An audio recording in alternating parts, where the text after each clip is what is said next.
ನಮಸ್ಕಾರ. ಪುಷ್ಪ ಶೆಟ್ಟಿಸ್ ಕುಕಿಂಗ್ ಡೈರಿಗೆ ಸ್ವಾಗತ. ನಾನಿವತ್ತು ಕ್ವಿಕ್ ಅಂಡ್ ಈಸಿಯಾಗಿ ಮಾಡ್ಕೊಳ್ಬಹುದಾದಂತ ಒಂದು ರೆಸಿಪಿಯೊಂದಿಗೆ ಬಂದಿದ್ದೀನಿ. ಮೊಸರನ್ನ ಉಪಯೋಗಿಸಿ ಆಲೂಗಡ್ಡೆಯಿಂದ ಒಂದು ಗ್ರೇವಿಯನ್ನ ಮಾಡ್ತಾ ಇದ್ದೀನಿ. ಇದು ಮಾಡಲಿಕ್ಕೆ ತುಂಬಾನೇ ಈಸಿ. ಅದಕ್ಕೆ ನಾನಿಲ್ಲಿ ಸುಮಾರು 1 ಕಪ್ನಷ್ಟು ಮೊಸರನ್ನ ತಗೊಂಡಿದ್ದೀನಿ. ಮೊಸರು ತುಂಬಾ ಹುಳಿ ಇದ್ರೆ ನೋಡಿ ತಗೊಳ್ಳಿ. ನಾನಿಲ್ಲಿ 1 ಕಪ್ನಷ್ಟು ಮೊಸರನ್ನ ತಗೊಂಡಿದ್ದೀನಿ. ಹಾಗೂ 300 ಗ್ರಾಮ್ ಆಗುವಷ್ಟು ಆಲೂಗಡ್ಡೆನ ತಗೊಂಡಿದ್ದೀನಿ. 1 ಟೀ ಸ್ಪೂನ್ ಕಡಲೆ ಹಿಟ್ಟು, ಸ್ವಲ್ಪ ಕೊತ್ತಂಬರಿ ಸೊಪ್ಪು, 1 tea spoon chilli flakes, 1 tea spoon ಕೊತ್ತಂಬರಿ ಹೊಡಿ, 1 ಟೀ ಸ್ಪೂನ್ ಗರಂ ಮಸಾಲವನ್ನ ತಗೊಂಡಿದ್ದೀನಿ. ಈಗ ಮೊಸರನ್ನ ಮಿಕ್ಸರ್ಗೆ ಹಾಕಿ ಪೇಸ್ಟ್ ಮಾಡ್ಕೊಂಡು ಬರೋಣ. ನಾನೇನು ಮೊಸರನ್ನ ತಗೊಂಡಿದ್ದೀನಿ, ಈ ಮೊಸರನ್ನ ಮಿಕ್ಸರ್ ಜಾರಿಗೆ ಹಾಕ್ತಾ ಇದ್ದೀನಿ. ಇದಕ್ಕೆ 1 ಕಪ್ಪು ನೀರು ಹಾಗೂ 1 ಟೀ ಸ್ಪೂನ್ ಆಗುವಷ್ಟು ಕಡಲೆ ಹಿಟ್ಟನ್ನ ಹಾಕಿ ಪೇಸ್ಟ್ ಮಾಡ್ಕೊಂಡು ಬರ್ತಾ ಇದ್ದೀನಿ. ಮತ್ತೆ ಪುನಃ 2 ಕಪ್ನಷ್ಟು ನೀರು ಬೇಕಾಗುತ್ತೆ. ಇಲ್ಲಿ ನಾನು ತಗೊಂಡಂತ ಮೊಸರು ಮತ್ತು ಕಡಲೆ ಹಿಟ್ಟನ್ನ ಒಂದ್ಸಾರಿ ಪಲ್ಸ್ ಮಾಡಿ ತಗೊಂಡು ಬಂದಿದ್ದೀನಿ. ಇದನ್ನ ಈಗ ಒಂದು ಮಿಕ್ಸಿಂಗ್ ಬೌಲಿಗೆ ಹಾಕ್ತಾ ಇದ್ದೀನಿ. 1 ಕಪ್ನಷ್ಟು ಮಿಕ್ಸಿ ತೊಳೆದ ನೀರನ್ನ ಇದಕ್ಕೆ ಸೇರಿಸ್ತಾ ಇದ್ದೀನಿ.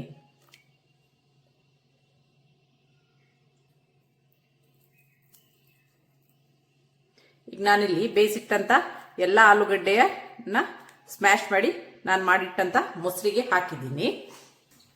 1 ಕಪ್ ಮೊಸರಿಗೆ ನಾನಿಲ್ಲಿ ಸುಮಾರು 3 ಕಪ್ನಷ್ಟು ನೀರನ್ನ ಹಾಕಿ ಮಿಕ್ಸ್ ಮಾಡಿದ್ದೀನಿ. ಈಗ ಇದ್ರದ್ದು ನೆಕ್ಸ್ಟ್ ಪ್ರೊಸೀಜರ್ ಏನಂತ ನೋಡೋಣ. ವೀಕ್ಷಕರೇ, ನಾನಿಲ್ಲಿ ಆಲ್ರೆಡಿ ತವವನ್ನ ಬಿಸಿಗಿಟ್ಟಿದ್ದೀನಿ. ನಾನೊಂದು 2 ಟೇಬಲ್ ಸ್ಪೂನ್ ಆಗುವಷ್ಟು ಕುಕ್ಕಿಂಗ್ ಆಯಿಲ್ನ ಹಾಕ್ತಾ ಇದ್ದೀನಿ. ಇಲ್ಲಿ ಎಣ್ಣೆ ಬಿಸಿ ಆಗಕ್ಕೂ ಇದಕ್ಕೆ ಅರ್ಧ ಟೀ ಸ್ಪೂನ್ ಜೀರಿಗೆಯನ್ನ ಹಾಕ್ತಾ ಇದ್ದೀನಿ. ಇದು ಜೀರಿಗೆ ಚೆನ್ನಾಗಿ ಚಟಪಟ ಅನ್ನಲಿ. ಜೀರಿಗೆ ಚಟಪಟ ಅಂತ ಇದೆ. ಈಗ ಹಸಿಮೆಣಸನ್ನ ಹಾಕ್ತಾ ಇದ್ದೀನಿ. ನಾನಿಲ್ಲಿ 1 ಹಸಿಮೆಣಸನ್ನ ತಗೊಂಡಿದ್ದೀನಿ. ಖಾರ ನೋಡಿ ಹಾಕ್ಕೊಳ್ಳಿ. ಖಾರ ಕಡಿಮೆ ಇದ್ರೆ 2 ಹಸಿಮೆಣಸು ಸೇರಿಸ್ಕೋಬಹುದು. ನಾನಿಲ್ಲಿ 1 ಖಾರವಾಗಿರುವ ಹಸಿಮೆಣಸನ್ನ ಹಾಕಿದ್ದೀನಿ.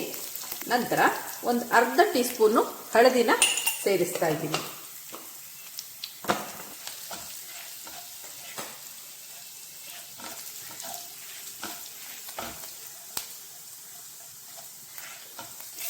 ಇದೀಗ ಫ್ರೈ ಆಗಿದೆ.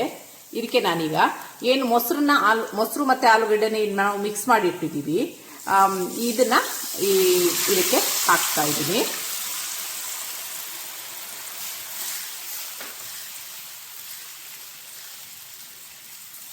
ಇದನ್ನ ಹಾಕಿದ ನಂತರ ಕೈ ಬಿಡದೆ ಮಗ್ತಾ ಇರಿ. ಇಲ್ಲಾಂದ್ರೆ ಮೊಸರು ಒಡೆಯೋ ಚಾನ್ಸಸ್ ಇರುತ್ತೆ. ಯಾವುದೇ ಕಾರಣಕ್ಕೆ ಕೈ ಬಿಡಬೇಡಿ. ಮತ್ತೆ ಈ ಮೊಸರಿನ ಪದಾರ್ಥಗಳನ್ನು ಮಾಡುವಾಗ ಹಿತ್ತಾಳೆ ಪಾತ್ರದಲ್ಲಿ ಮತ್ತೆ ಅಲ್ಯೂಮಿನಿಯಂ ಪಾತ್ರನ ಅವಾಯ್ಡ್ ಮಾಡಿ ಆದಷ್ಟು. ಅದು ಆರೋಗ್ಯಕ್ಕೆ ಒಳ್ಳೆಯದಲ್ಲ. ಇದು ಚೆನ್ನಾಗಿ ಕುದಿಲಿ. ನಾನಿಲ್ಲಿ ಕಡಲೆ ಹಿಟ್ಟನ್ನ ಯಾಕೆ ಸೇರಿಸಿದ್ದೀನಿ ಅಂದ್ರೆ ಮೊಸರು ಒಡೆಯಲ್ಲ, ಚೆನ್ನಾಗಿ ಬರುತ್ತೆ ಗ್ರೇವಿ. ಹಾಗಾಗಿ ಕಡಲೆ ಹಿಟ್ಟನ್ನ ಸೇರಿಸಿದ್ದೀನಿ. ಇದು ಒಂದು ಕುದಿ ಬರೋ ತನಕ ಚೆನ್ನಾಗಿ ಕೈ ಆಡಿಸ್ತಾ ಇರಿ. ಇದು ಪೂರಿ, ಚಪಾತಿ, ಅನ್ನ ಎಲ್ಲದ್ರ ಜೊತೆನೂ ಚೆನ್ನಾಗಿ ಹೊಂದ್ಕೊಳ್ಳುವಂತ ಒಂದು ರೆಸಿಪಿ. ಯಾವುದೇ ತರಕಾರಿ ಇಲ್ಲದಾಗ ಆಲೂಗಡ್ಡೆ ಒಂದಿದ್ರೆ, ಮೊಸರಿದ್ರೆ ದಿಢೀರಾಗಿ ಮನೆಯಲ್ಲಿ ಮಾಡ್ಕೋಬಹುದು. ಇದಕ್ಕೆ ಈರುಳ್ಳಿ ಬೆಳ್ಳುಳ್ಳಿ ನಾನು ಏನು ಉಪಯೋಗಿಸ್ತಾ ಇಲ್ಲ. ಆದ್ರಿಂದ ಇದನ್ನ ಉಪವಾಸ ದಿನಗಳಲ್ಲೂ ಸಹ ಮಾಡ್ಕೊಂಡ್ರೆ ಇದೊಂದು ಒಳ್ಳೆ ರೆಸಿಪಿ ಅಂತಾನೆ ಹೇಳ್ಬೋದು. ಈಗ ಇದು ಕುದಿ ಬರ್ಲಿಕ್ಕೆ ಶುರುವಾಗಿದೆ.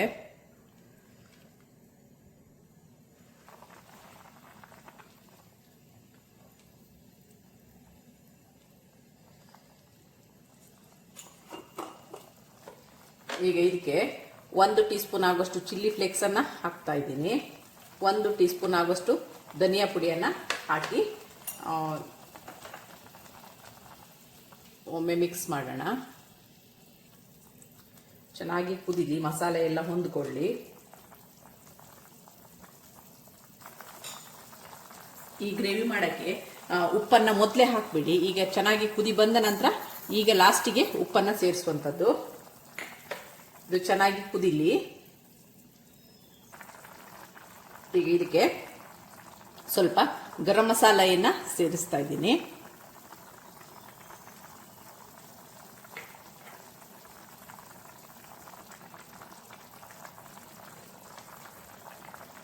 ಸ್ವಲ್ಪ ಕೊತ್ತಂಬರಿ ಸೊಪ್ಪನ್ನು ಉದುರಿಸಿ ಒಂದು 5 ನಿಮಿಷ ಲೋ ಫ್ಲೇಮಲ್ಲಿ ಚೆನ್ನಾಗಿ ಕುದೀಲಿ ಇದ್ರು. ನಂತರ ಇದಕ್ಕೆ ಒಂದು ಒಗ್ಗರಣೆಯನ್ನು ಕೊಡೋಣ. ಇದೀಗ 5 ನಿಮಿಷ ಕುದಿಯಕ್ಕೆ ಬಿಡೋಣ. ನಾನು ಒಗ್ಗರಣೆಗೆ ಇಲ್ಲಿ ಒಗ್ಗರಣೆ ಸೌಟನ್ನು ಬಿಸಿಗಿಟ್ಟಿದ್ದೀನಿ. ಈಗ ಅದಕ್ಕೆ 1 ಟೀ ಸ್ಪೂನ್ ತುಪ್ಪವನ್ನು ಹಾಕ್ತಾ ಇದ್ದೀನಿ. ಅದಕ್ಕೆ ಒಂದು ಅರ್ಧ ಟೀ ಸ್ಪೂನು ಜೀರಿಗೆಯನ್ನು ಹಾಕ್ತಾ ಇದ್ದೀನಿ. ಜೀರಿಗೆ ಚಟಪಟ ಅನ್ನಲಿ. ಈಗ ಜೀರಿಗೆ ಇದು ಪಟಪಟ ಅಂತ ಇದೆ. ಈಗ ಸ್ವಲ್ಪ ಒಂದು 2 ಪಿಂಚಿನಷ್ಟು ಇಂಗನ್ನು ಹಾಕಿದ್ದೀನಿ. ಇಂಗನ್ನು ಹಾಕಿದ ಮೇಲೆ ಗ್ಯಾಸನ್ನು ಆಫ್ ಮಾಡೋಣ. ಗ್ಯಾಸನ್ನು ಆಫ್ ಮಾಡಿ ಒಂದು ಅರ್ಧ ಟೀ ಸ್ಪೂನ್ ಕೆಂಪು ಮೆಣಸನ್ನು ಹಾಕ್ತಾ ಇದ್ದೀನಿ. ಸಾರು ಕುದೀತಾ ಇದೆ. ಈಗ ನಾವು ಮಾಡಿಟ್ಟಂಥ ಒಗ್ಗರಣೆಯನ್ನು ಇದಕ್ಕೆ ಹಾಕೋಣ. ವೀಕ್ಷಕರೇ, ಈಗ ಗ್ಯಾಸನ್ನು ಆಫ್ ಮಾಡೋಣ. ನೋಡಿ ವೀಕ್ಷಕರೇ, ಇದು ಮಾಡಲಿಕ್ಕೆ ತುಂಬಾನೇ ಈಸಿ, ರುಚಿಯೂ ಅದ್ಭುತವಾಗಿರುತ್ತೆ. ಒಮ್ಮೆ ಇದನ್ನು ಟ್ರೈ ಮಾಡಿ. ಹಾಗೆ ನಾನು ಹಾಕುವಂಥ ರೆಸಿಪಿಗಳೆಲ್ಲ ನಿಮಗೆ ಇಷ್ಟವಾಗಿದ್ದರೆ ಪ್ಲೀಸ್ ಒಂದು ಲೈಕ್ ಕೊಡಿ, ಶೇರ್ ಮಾಡಿ, ಕಮೆಂಟ್ ಮಾಡಿ, ನಿಮ್ಮ ಫ್ಯಾಮಿಲಿ ಮತ್ತು ಫ್ರೆಂಡ್ಸ್ಗಳ ಜೊತೆನೂ ಹಂಚಿಕೊಳ್ಳಿ. Thanks for watching. ಮತ್ತೆ ಮೊಸರನ್ನ ಹಾಕಿದ ತಕ್ಷಣ ಕೈ ಬಿಡದೆ ಮಗ್ತಾ ಇರಿ, ಯಾಕಂದ್ರೆ ಮೊಸರು ಒಡೆಯುವ ಚಾನ್ಸಸ್ ಇರುತ್ತೆ. ಇದು ಪೂರಿ, ಚಪಾತಿ, ಅನ್ನ ಎಲ್ಲದ್ರ ಜೊತೆನೂ ಹೊಂದ್ಕೊಳ್ಳುವಂತ ಒಂದು ಸುಲಭವಾಗಿ ಮಾಡುವಂತ ಕ್ವಿಕ್ ಅಂಡ್ ಈಸಿ ಆದ ಒಂದು ರೆಸಿಪಿ. ಇದನ್ನ ಒಮ್ಮೆ ಟ್ರೈ ಮಾಡಿ. Thanks for watching.